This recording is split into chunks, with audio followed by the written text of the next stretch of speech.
결혼했습니다. 전처도 같은 제작사에 있어 같은 디자이너 동료로 만나 투닥투닥하다 미운 정도로 연애하고 결혼했습니다.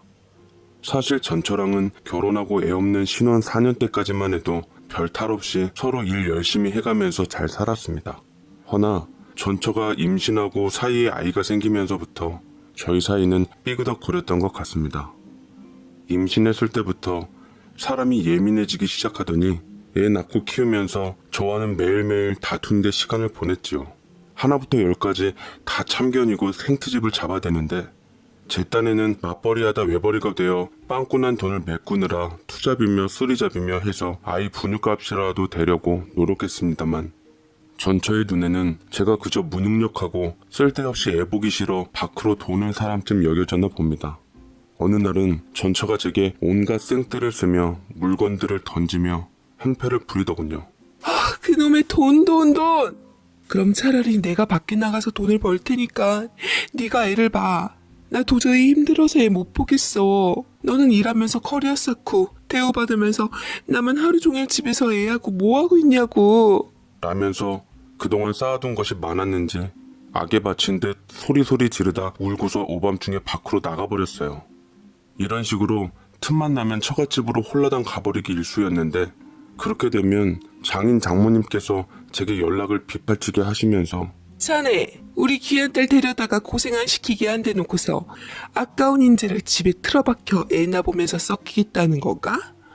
우리 딸 자네보다 좋은 여대 출신이고 자네보다 더 좋은 신랑감이 수두룩했는데 우리 애가 좋다고 해서 결혼시킨 것일세. 그런데 이런 식으로 우리 딸 힘들게 하면 자네한테 어떻게 맡기겠나?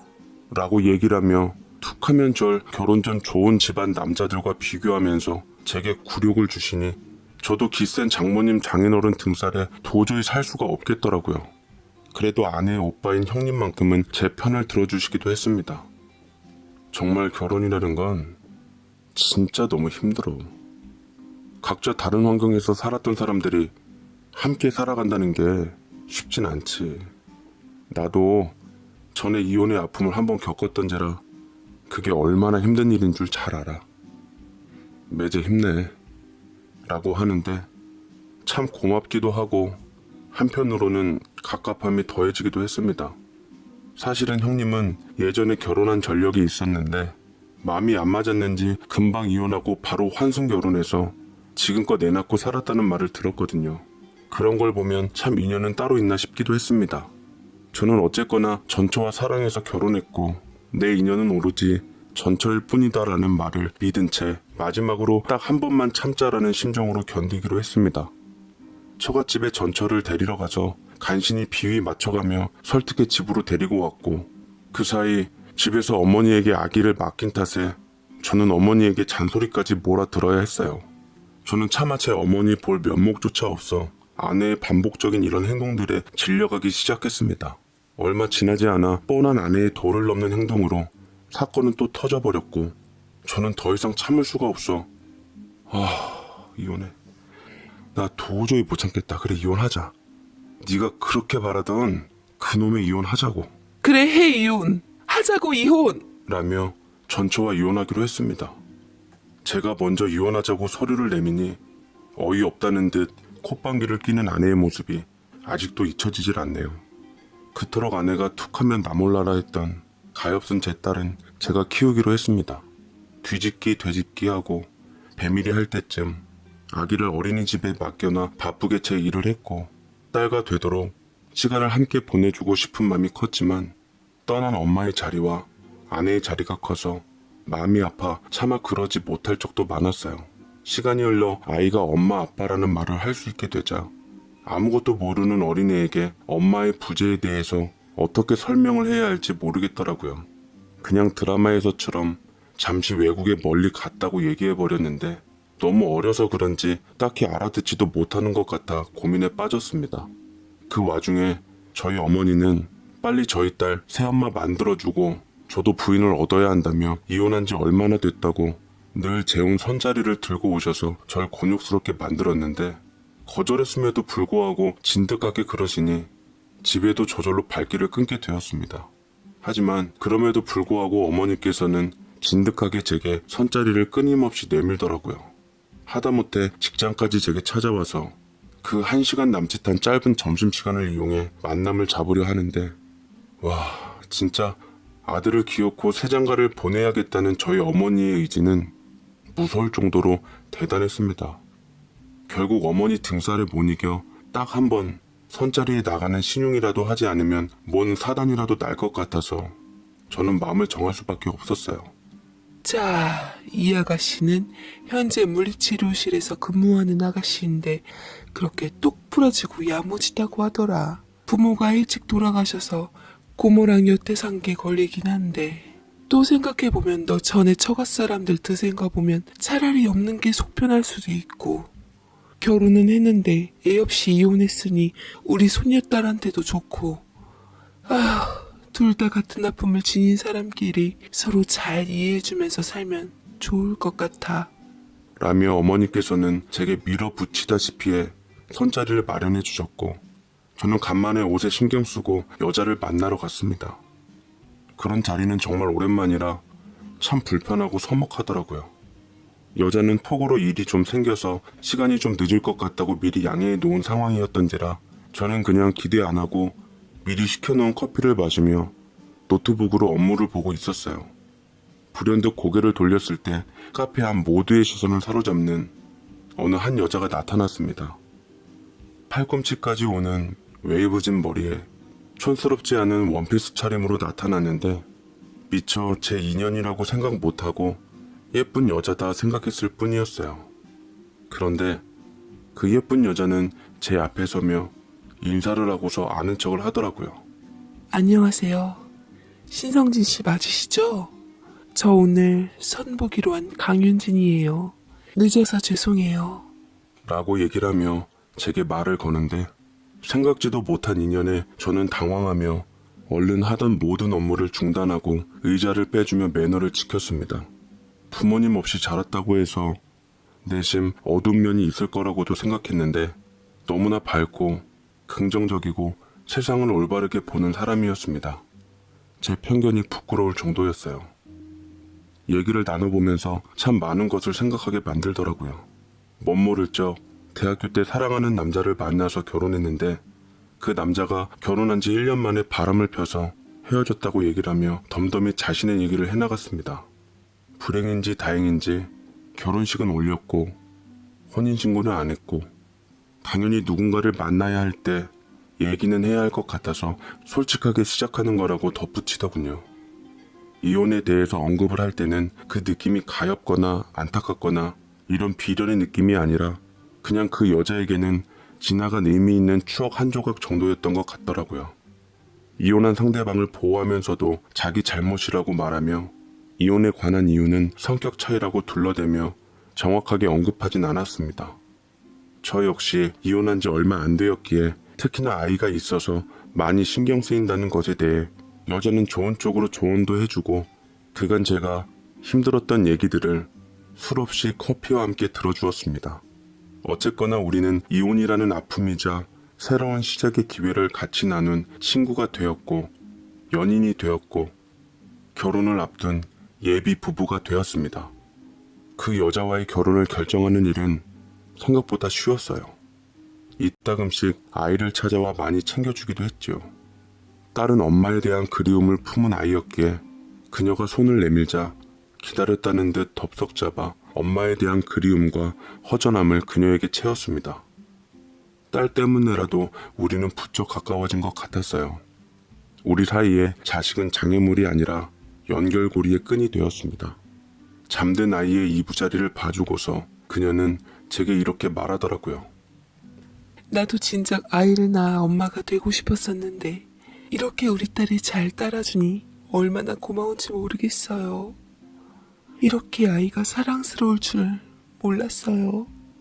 그녀의 눈빛이 촉촉하게 스며드는 것을 보고 뭔가 내가 모르는 사연이 있다 싶더라고요. 평소 자기 말을 잘 하지 않는 그녀와 처음으로 술 한잔을 나누며 속에 있는 얘기를 털어놓았는데 그 사연이 또 참 마음이 아팠습니다. 20살 적 못 모르는 사람이 결혼을 했는데 마침 아기까지 들어선 상황이었어요.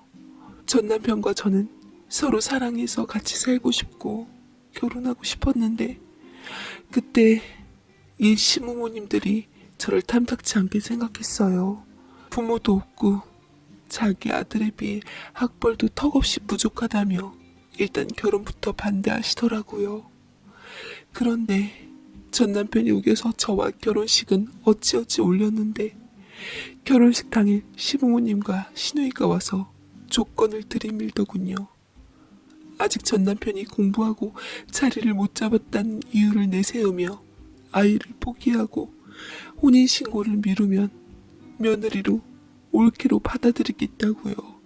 그래서 그 사람들이 원하는 대로 순순히 받아들였는데 하필 남편까지 바람이 나는 바람에 끝내는 그 사람들을 이기지 못하고 1년 만에 이혼했어요. 그래서 제가 아이에 대해 참 미련이 많네요. 라고 말을 하니 그녀의 인생이 유난히 가슴이 아팠습니다. 부모 없다는 이유로, 학벌이 안 좋다는 이유로, 가난하다는 이유로 사람에 대한 본 모습을 보지도 않은 채 그런 조건 따위로 현실적이라는 이름을 붙여서 정당화시키는 건 참 비겁한 짓이더라고요. 전 비겁한 사람이 되고 싶지 않아 맘 가는 대로 그녀를 지켜주고 싶었습니다. 그녀와 곧 결혼할 예비 신랑으로서 더 이상 상처 주고 싶지 않았어요. 우리 부모님 역시 예비 며느리가 될 그녀를 아끼며 예뻐해 주셨고 그녀는 시부모님의 사랑에 목말라 하기라도 하듯 지극정성으로 하루가 멀다 하고 저희 부모님을 찾아뵈어서 기쁘게 해드렸습니다. 어머니께서는 제게 신신당부하시더라고요. 예비 며느리 될 아이한테 잘해라. 많이 어루만져주고 보살펴주고 보듬어줘야 해. 애가 인성도 되고 예의도 바르고 부모 있어서 철없는 네 전처보다는 훨 낫더라. 생각도 깊고 보면 볼수록 애가 진국인 게 잘 살았으면 좋겠구나. 저는 어머니와 처음으로 뜻을 합하고 잘하기로 노력했습니다. 우리는 결혼식을 불과 2달 정도 앞두고 이미 살림을 차린 부부나 다름없이 되었고 결혼식 전에 신혼생활의 깨소금부터 맛봤어요. 간만에 여자와 행복하더라고요. 그러던 어느 날 이제껏 잠자코 있었던 존재조차도 잊고 있었던 전처에게서 연락이 왔습니다. 제가 피하자 참 끈질기게 붙더라고요.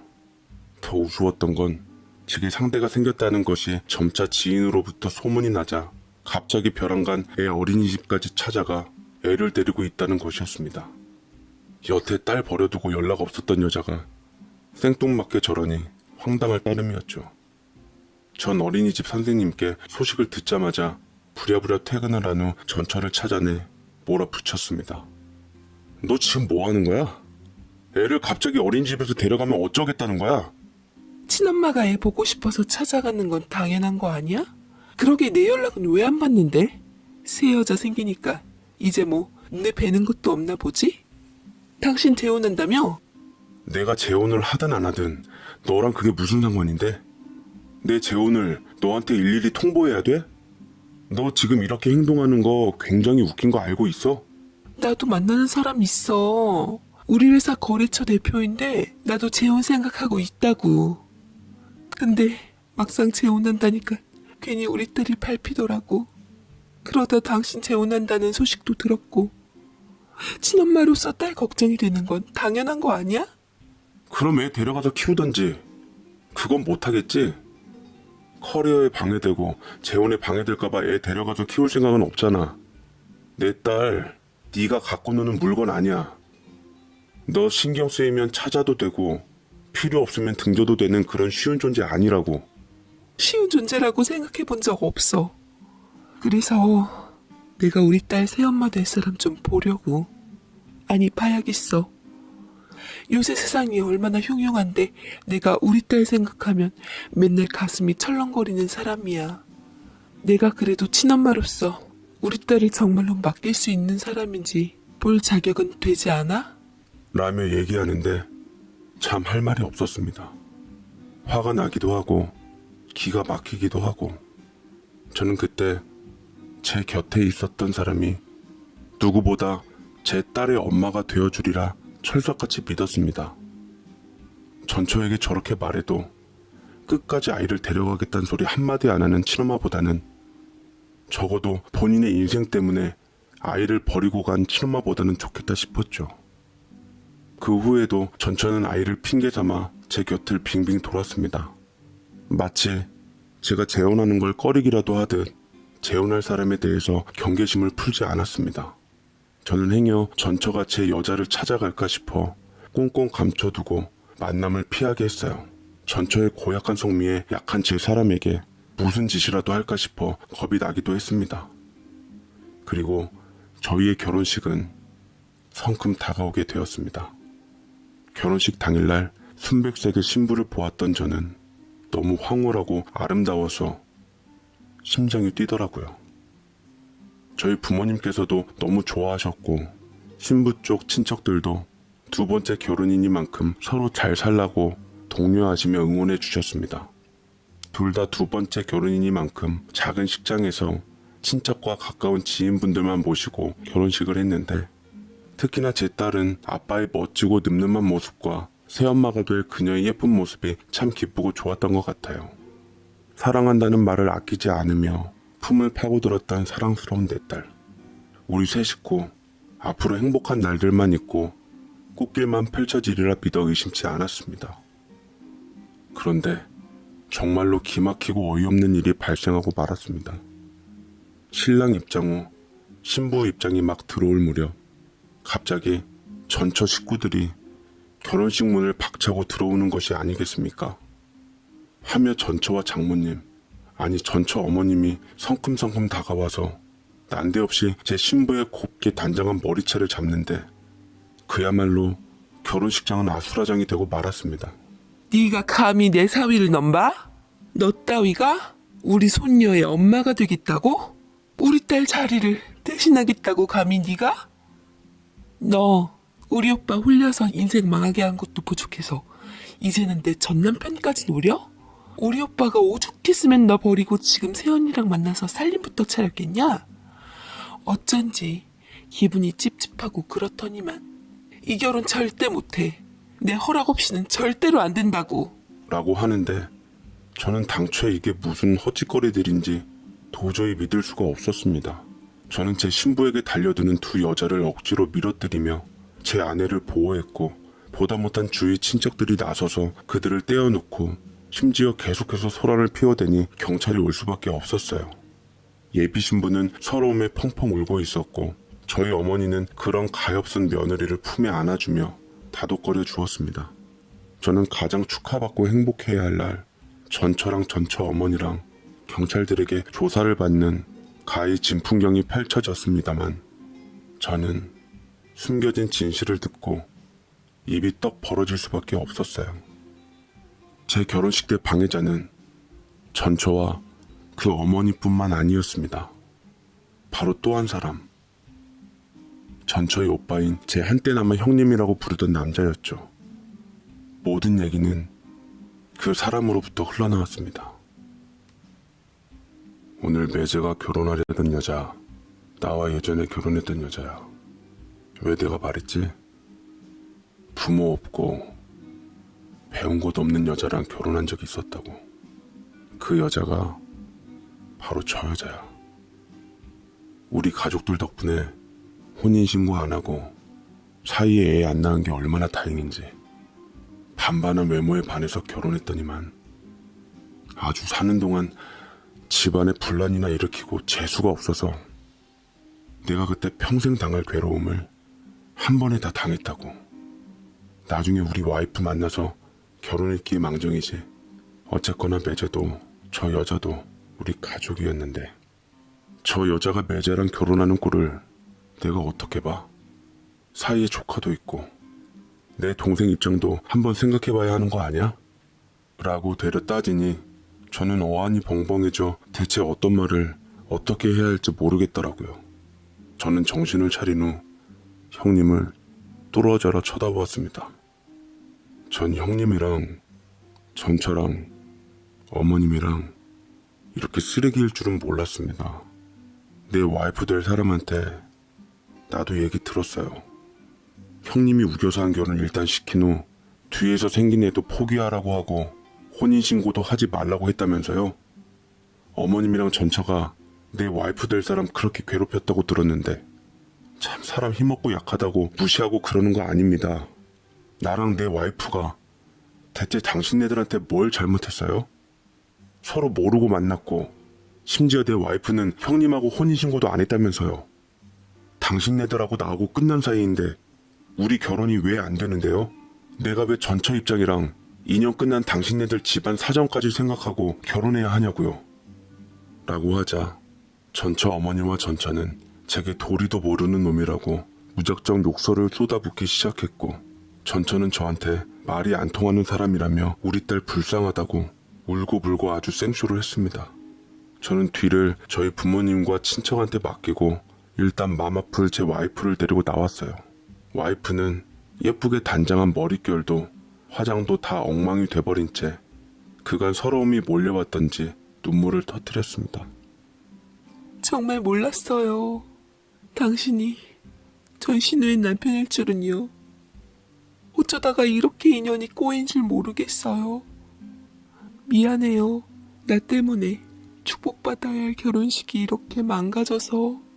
라고 하는데 어떤 말을 해야 할지 실은 이게 참 그랬어요. 이 여자의 잘못이 아니라는 것도 알고 분명 이 여자도 몰랐고 저도 몰랐고 우리 부모님도 몰랐는데 모두가 모르는 상황에서 나타난 것들 때문에 커다란 똥덩어리를 맞은 것 같은 찝찝함은 어디서부터 손을 보고 해결을 봐야 할지 정말 모르겠더라고요.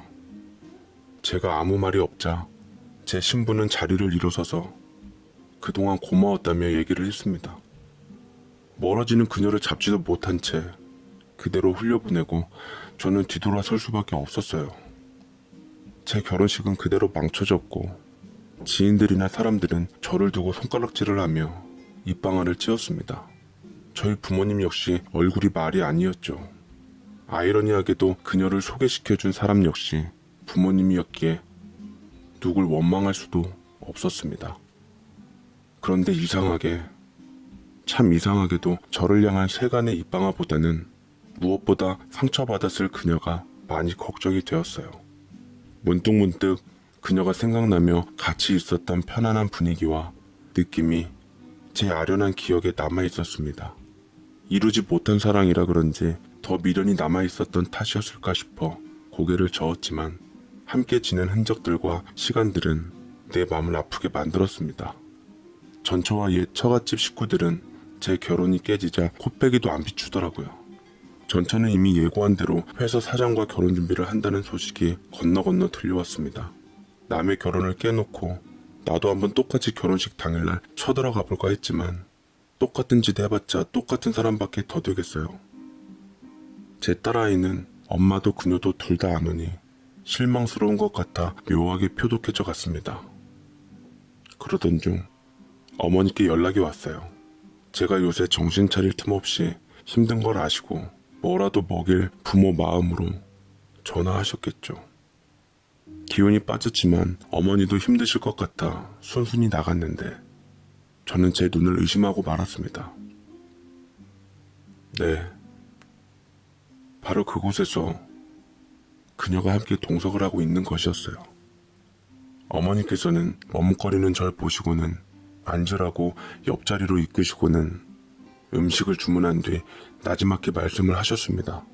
사람 인연이라는 게 인력으로 어디 될 일이니. 처음에는 나도 뭔가 잘못 돌아가나 싶었지만 생각해보니 그쪽 집이랑 이 아이가 혼인신고도 안 되어 있고 애도 없었으니 어차피 관련이 없겠다 싶었다. 나는 그냥 우리 집안 아이 될 사람 인품만 보고 인연을 믿기로 했어.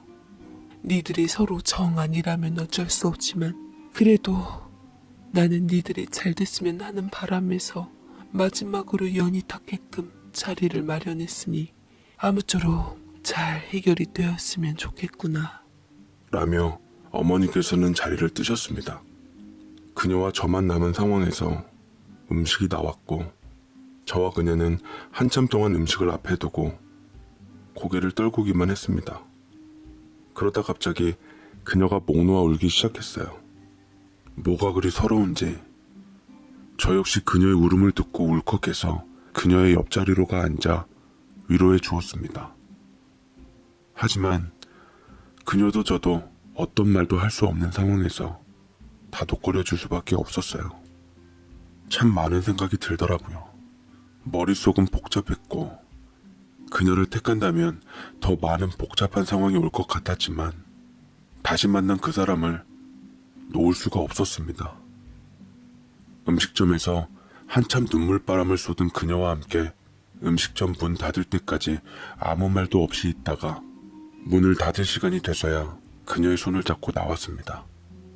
자꾸만 손을 빼려는 그녀의 손을 다시금 꼭 잡았어요.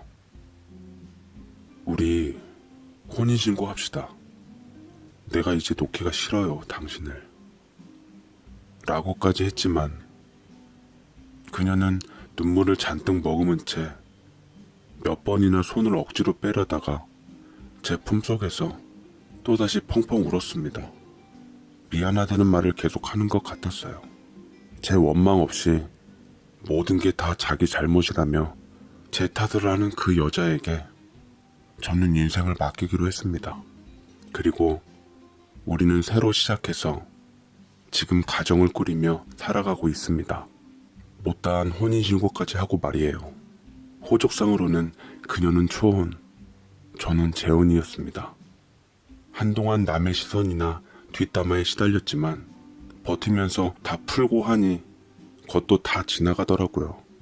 어머니 덕분에 얼떨결에 다시 만나 잘 살고 있습니다. 얼떨결한 사랑과 삶이 아마도 이번 생 끝까지는 이어질 것 같아요. 사랑이란 게 여러 가지 생각할 것 없이 마음 가는 대로 행동하는 게 최고더라고요. 여러분들도 뭔가 쟁취해야 할 사람을 만날 때 반드시 머리보다는 마음 가는 대로 하세요. 그게 인생의 정답일 것 같습니다. 제 사연 읽어주셔서 감사드립니다. 예이, 그럼 그걸로 하겠다는 말에 더스트백에다 보증서까지 정성껏 챙겨주며 포장드렸습니다. 그런데 남자는 방금 산 명품 물건을 난데없이 제게 쥐어주질 않겠습니까? 이거 그쪽이 마음에 들어서 내가 선물하는 거예요. 미안하고 고마우면 밥 한번 사요. 라고 제게 생각지도 못한 대시를 하니 그제서야 속내를 알았던 저는 어이없게도 푹 웃음이 나오더라고요. 역시 남자들은 어딜 가든 나 같은 매력녀를 가만두질 않는구나라며 스스로의 매력에 도취되어 그 남자를 한번 만나보기로 했습니다. 남자친구는 서울 어느 대학을 졸업하고 자수성가해서 사업을 이뤘는데 그것이 대박이 나서 지금의 CEO 자리에 앉았다고 하더라고요. 회사의 경영 방침과 사업의 비전들을 야심차게 제게 소개하며 일에 대해 자부심을 갖고 있는 얘기를 줄곧 하고는 했네요. 잘 알아듣지 못했지만 요약해보면 한마디로 잘나가는 회사 사장님이란 얘기인데 어쩐지 데이트 내역들을 보면 제게 쓰는 돈 씀씀이가 과히 남다르다고는 생각했습니다. 거기다 인품도 좋아 무엇보다 사람이 너무나 착했고 자상하고 배려할 줄 알았던 남자친구는 제게 점차 사랑으로 다가왔습니다. 남자친구는 당시 저보다 3살 정도 많았고 얼마 안 되어 자연스럽게 결혼 얘기가 나오게 되었네요. 저희는 서로의 부모님을 뵙기로 하고 상견례 날짜를 잡자 했는데 그제서야 남자친구는 제게 조심스럽게 얘기를 꺼내더군요. 사실은 나 부모님 이혼하셨어. 황혼 이혼하신 지 3년 정도 되었는데 부모님 찾아뵙기 전에 솔직하게 얘기해야 할 것 같아서. 라며 그동안 집안 속사정 얘기를 꺼내기 시작했는데 시부모님께서는 원래 남자친구 고등학교 시절부터 싸움이 한번 시작되면 경찰서에 가서야 끝을 맺었다고 합니다. 집안 문제며 돈 문제며 바람 문제까지 다양하게 얽혀 있더라고요. 허나 시부모님들은 그나마 예비신랑 결혼할 때까지는 이혼을 참으려고 했다 했습니다만 4년 전쯤 아버지의 막바지 바람 때문에 크게 터져버려 두 분은 돌이킬 수 없는 지경에 이르렀다고 하더라고요. 예비신랑의 눈에는 어느덧 가득 눈물이 맺혀 있었고 부모님께 받은 상처가 깊어 보여서 저는 그를 다독이며 곁에서 위로해줄 수밖에 없었습니다. 생각해보면 저희 집도 3, 4년 전쯤 예비신랑네처럼 크게 사건이 한번 일어났었거든요. 다름 아닌 한평생 묵묵히 가족들 뒷바라지하며 가정밖에 몰랐던 얌전한 엄마가 가족들의 뒤통수를 친 후 다른 남자와 잠적한 사건이었습니다. 누구보다 가족들에게 헌신하고 보듬어왔던 우리 엄마가 그렇게 크게 사고 칠 줄 누구도 예상 못했기에 가족들의 충격은 더했고 아버지는 그걸로 인해 정신과 치료까지 받게 되었습니다. 결국 아버지도 자식들 때문에 사랑일 줄 알았던 내연남에게 배신당하고 돌아온 엄마를 다시 맞을 수밖에 없었고 다 잊은 듯 연기하며 사시고 계셨지요. 혹여나 우리 집 일이 예비신랑에게 조금이나마 위로될까 싶어 저 역시 다 털어놓으면서 사람 사는 거 거진 다 똑같아. 이혼하지 않았어도 속이 곪고 병든 가정들이 얼마나 많은데 부모님의 실수를 돌이켜보며 우리는 그러지 말고 잘 살자 라며 손을 잡아주니 예비신랑은 제 손을 맞잡으며 평생 서로만을 위해 살기로 다짐했습니다. 집에 돌아와선 저희 부모님께도 사전에 미리 일러두었죠. 과부마음 호르비가 안다고 오히려 아버지께선 예비신랑을 안쓰럽게 여기면서 긴 한숨을 쉬시더라고요. 그런 일이 있었구나.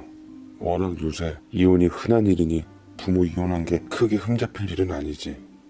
그놈의 바람은 참 어느 가정이고 문제구나. 왜 끝이 보이는 길을 굳이 가려 해서 주위 사람들에게 상처를 주려 하는지. 제일 많이 힘든 건 죄 없는 네 신랑이었을 텐데 우리가 더 그 사람을 위해 부모로서 노력해야겠다 라고 아버지가 엄마를 보며 착잡한 듯 말씀하셨고 엄마는 찔린 모양이던지 짙은 그림자에 머뭇거리다가 그 자리를 떴습니다.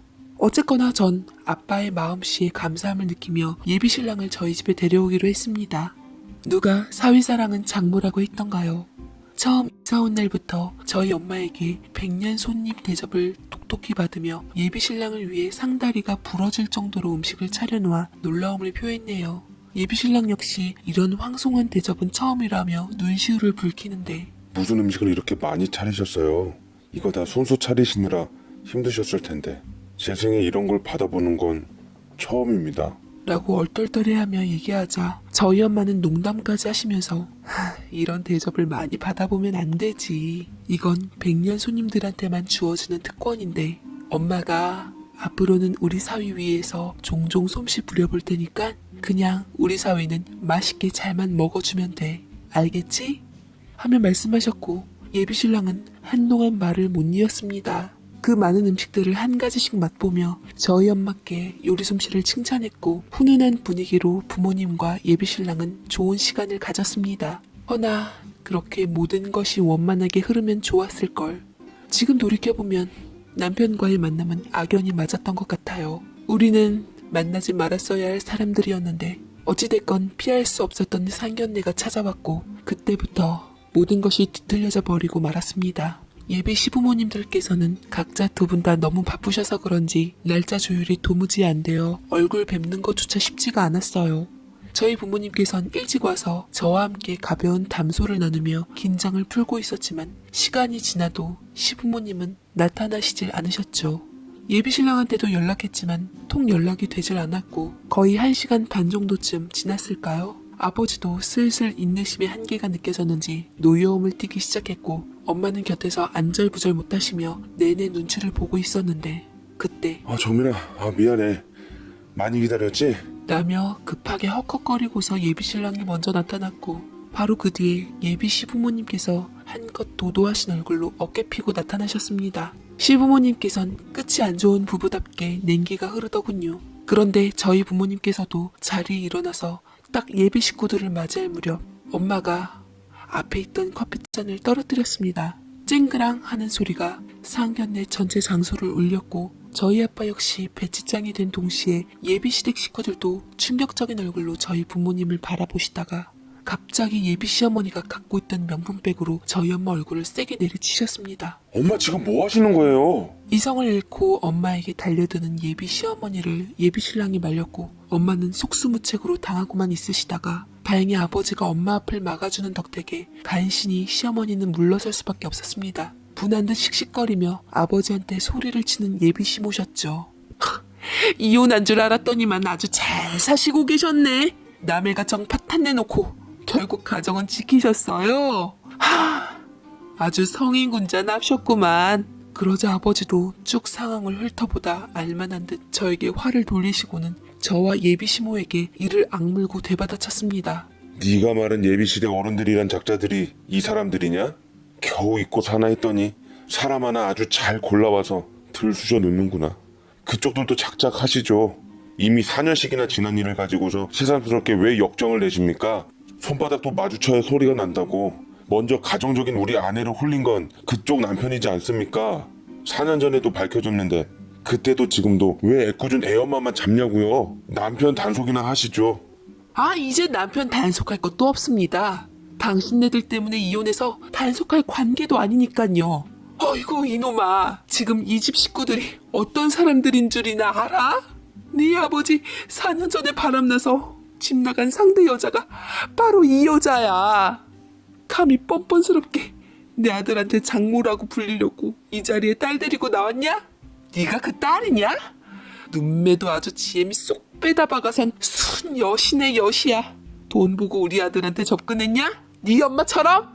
시모의 핸드백은 저와 예비 신랑에게도 향하며 흠씬 분풀이를 해댔습니다. 저는 도저히 믿겨지지도 믿을 수도 없었어요. 저희 어머니께서 4년 전에 바람핀 상대가 왜 하필 예비 시부였던 건지, 이 모든 사건의 원흉인 예비 시부는 주변 시선들을 못 이겨 이미 자리를 떠버리셨고, 예비 시모는 바닥에 주저앉아 팔자 타령을 하며 울며 불며 통곡을 해대었습니다.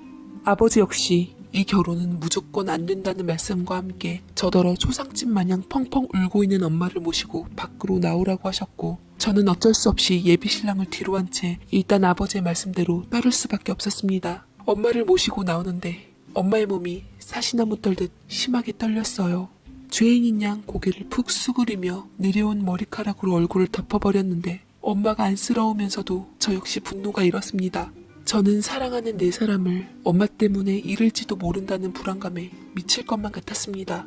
예비신랑 역시 몸을 추스린 후 자신의 엄마를 곧장 모시고 나갔고, 멀리서나마 마주친 예비신랑과 저의 눈빛이 심하게 흔들리는 건 바로 눈앞의 미래를 암시하는 것만 같았죠. 집에 도착한 아버지는 4년 전 꾹 눌러 참았던 분노가 터지며 온 집안을 아수라장으로 만들었어요. 저 하나만 보고 참고 사셨던 아버지는 화병이 난 속을 어쩌질 못하셨죠. 아버지가 상견례장에서 예비시모 보고 이미 4년이나 지난 사건 같고 새삼 왜 그러냐 했지만 본인조차 화를 주체할 수가 없어서 이성을 잃어버리시고 말았습니다. 집안 살림이 쉴 새 없이 거덜난 후 아버지는 숨을 몰아신 후에야 제 어깨를 붙잡으며 악을 써댔습니다. 그놈은 절대 안 돼. 내가 곱게 키운 너 하나 시집 잘 보내고 맘고생 안 시키려고 이날 이때껏 무슨 맘으로 버텼는데, 너 이렇게 애비 가슴에 대못 박을 순 없다. 절대로 그 집 구석하곤 엮이고 싶지 않을 뿐더러 네 신랑 될 놈도 지 애비 바람 유전자 받아서 아마 네 속 한참 썩일 테니 다 잊고 털어내라. 저는 울컥 눈물샘이 터지며 어찌할 바를 몰랐습니다. 비록 제 선택으로 인해 힘들게 사셨던 아버지를 잊고자 했던 악몽에 밀어 넣어버리는 것을 알면서도 저는 이미 그 사람을 너무나 사랑했기에 나조차도 어쩔 수 없어서 아버지를 진정시킨 후 말했습니다. 아빠, 나 그 사람 사랑해요. 그 사람 없으면 날 살 수가 없어요. 어차피 그 사람 네 부모님 이혼하시고 제 갈 길 가시느라 잘 보고 살지도 않는데요. 어떻게 보면 우리 때문에 그 사람이 외롭게 된 거잖아요. 그냥 전처럼 자식같이 받아들여줄 순 없으세요? 제가 그 사람하고 말을 잘해서 시댁하고는 연을 끊을게요. 네? 안 돼. 그놈만 보면 내 피가 거꾸로 솟을 것 같은데, 내가 그때 정신과 치료까지 받으면서 얼마나 힘들었는지 너도 잘 알잖니. 만약 끝까지 네가 그 녀석이랑 결혼 생각을 굽히지 않으면 이날 이때껏 산 의미가 없어지니 난 모든 걸 끝내겠다. 네 아비 노릇도 포기하고 네 엄마의 남편 노릇도 포기하고서 모두 다 인연 끊는 걸로 하자. 라며 아버지는 차갑게 돌아섰고 도저히 엄마와 나랑 한 공간에 있는 것조차 부대꼈는지 집을 나가버리셨습니다. 엄마는 멍하게 기계처럼 바닥에 엉망이 돼버린 살림들을 정리했고 그만 유리조각에 베어서 움찔하며 빼내려 하는데, 그 모습을 보고 저는 아버지의 한 가지 싫어 엄마를 몰아붙였습니다. 아파? 그깟 유리조각에 손 베인 게 아파서 그러고 있냐고. 엄마 때문에 아빠는 심장이 멈추는 것 그 이상의 고통을 느꼈을 거야. 엄마 때문에 사랑하는 사람과 결혼도 깨진 나도 이렇게 죽을 것 같은데 대체 왜 그랬어? 왜 우릴 배신하고 바람을 핀 거냐고. 라며 모든 원망을 쏟아내어 엉엉 소리내어 울었고, 엄마는 저와 함께 울며 미안하다는 소리를 끝없이 해대었습니다.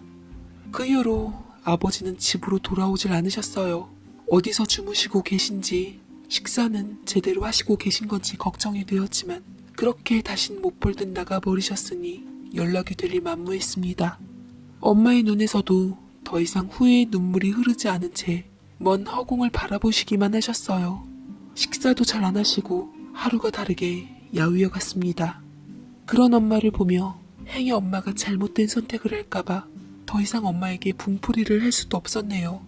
생각해보면 4년 동안 일이 터진 후 엄마는 누구보다 열심히 가정을 위해 최선을 다했고 노력하려고 했어요. 아버지도 꼭 저 때문에 가정을 지키신 게 아니라 그런 엄마 맘을 알았기에 한 번의 실수로 악착같이 여기시며 받아들이신 거고요. 그토록 회복하려고 노력했던 가정이 아슬아슬하게 흘러가 버리니 애태우신 건 저 못지 않았을 겁니다. 그 후로 예비신랑과 한번 통화했는데 그는 이렇게 말하더군요. 너희 어머님 입장에선 네가 원수 같고 미울 수도 있어. 겨우 가정 안에 돌아왔는데 어쩌면 너와 나 때문에 상처가 벌어진 거잖아. 나도 우리 부모님 이혼하게 한 너희 어머님이 정말 밉지만 워낙 우리 아버지가 그 전부터 바람기가 다분했고 일을 많이 쳐서 어머님 아니더라도 다른 여자 때문에 이혼하셨을 거야. 그런 아버지를 둔 내가 더 미안하다. 라는데 그 말이 참 와닿더라고요. 이미 다 한 번 눈 감고 넘어갔던 일이 다시 불거진 건 제 책임인 것만은 분명했으니까요. 왜 운명은 이렇게 거지 같았던 걸까요? 왜 하필 나는 세상 그 많은 남자들 중에서 예비신랑을 사랑했던 걸까요? 제가 너무 이기적인 건지 그냥 부모님이 어떻게 되든 말든 예비신랑만 보고 훌훌 단둘이 떠나고 싶었어요. 엄마는 제 괴로움을 누구보다 잘 아셨는지 손을 잡고 이리 말씀하시더군요. 그냥 너 마음 가는 대로 사랑하는 사람과 결혼해. 괜히 부모 때문에 휘둘리면 나중에 더 불행해질 수도 있어. 어차피 부모란 건 자식한테 질 수밖에 없으니 네 신랑하고 결혼한 다음에 잘 살다가 나중에 애 낳으면 아버지 찾아가. 네 아버지 정이 약하고 모지지 못하는 사람이니까 아마 용서하고 받아줄 거다. 그럼 엄마는 어떡할 건데? 나 때문에 아빠랑 이혼할 거야? 엄마 걱정 말고 신경도 쓰지 마. 엄마도 엄마 알아서 다 할 테니까. 못 모르고 네 아빠랑 어린 나이 때 결혼해서 오순도순 살았던 게 사랑인 줄 모르고 한순간에 눈이 멀어 잘못된 판단을 한 다 내 잘못이야. 묻고 살려고 하는 것도 다 내 욕심인 것 같다. 책임 또한 엄마가 질 테니 너 알아서 원하는 삶 살아. 라며 엄마는 제게 힘을 주어 당부하셨습니다. 어떤 게 옳은 건지 무슨 판단을 내려야 할지 잘 모르겠더라고요. 저는 예비신랑에게 연락을 해서 만나는데 그조차 지금 일이 많이 버거웠던지 며칠 만에 수척해져 있었습니다. 저 걱정할까봐 회사 일이 갑자기 바빠져서 그런 거라며 웃으며 둘러댔지만 거짓말을 잘 못하는 그인지라 속내를 쉽게 알아챌 수 있었죠. 사랑하는 그와 저는 향후 우리 관계에 대해서 아주 오랜 시간 동안 얘기를 나눴습니다. 예비신랑은 개차반 같은 아버지의 아들이라는 것이 믿기지 않을 만큼 착하고 이해심이 깊었어요. 자신보다는 나와 우리 부모님에 대해서 염려해 주었고 저는 그 사람의 됨됨이를 믿고 끝내는 제 사랑을 선택하기로 마음먹었습니다. 엄마 아빠보다는 제 인생이 먼저란 생각이 들었고 어찌됐든 엄마가 자초한 일이니 엄마가 책임져야 한다는 생각에 독한맘 먹고 저는 사랑하는 사람을 택하기로 했어요. 우리 결혼하자 예정대로. 당신하고 도저히 헤어질 자신이 없어. 어려운 결혼한 만큼 우리 다른 사람 생각지 말고 서로 더 아끼며 사랑하면서 사는 거야. 그래줄 수 있지? 라고 하니 예비신랑은 눈물을 글썽이면서 고개를 끄덕이고는 저를 안아주더라고요. 행복하게 해줄게. 네가 무슨 마음으로 얼마나 어려운 선택을 한 줄 아니까 내가 더 잘할게. 사랑해. 절대 네 선택에 후회하지 않게 해줄 거야, 정민아.